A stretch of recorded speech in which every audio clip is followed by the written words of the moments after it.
Hello दोस्तों, नमस्ते, प्रणाम। मैं घूंघट वाली 960 अपने यूट्यूब चैनल में आप सभी का स्वागत करती हूं। तो दोस्तों, आज मैं लेकर आई हूं बहुत ही प्यारा सा एक शादी विवाह के लाचारी गीत। बारात को विदा करके आते समय ये गीत गाया जाता है। दोस्तों, गीत को पूरा सुनिएगा। गीत कैसी लगी कमेंट में ज़रूर बताइएगा दोस्तों, और प्लीज़ मेरे चैनल को आगे बढ़ाइएगा। उजरी नगर बसी जई है, जवने गलियों दुल्हा जई है। उजरी नगर बसी जई है, जवने गलियों दुल्हा जई है।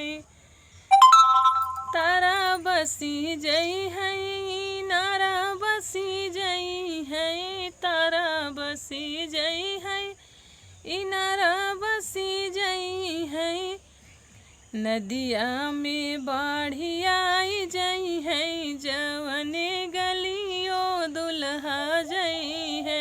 नदिया में बाढ़ी आई जई है, जवनी गलियों दुल्हा जई है। उजरी नगरी बसी जई है, जवनी गलियों दुल्हा जई है। जवने नगरिया में धुरिया उड़त है, जवने नगरिया में धुरिया उड़त है। हरी हरी घास छाई है, जवनी गलियों दुल्हा जई है। हरी हरी घास छाई है, जवनी गलियों दुल्हा जई है।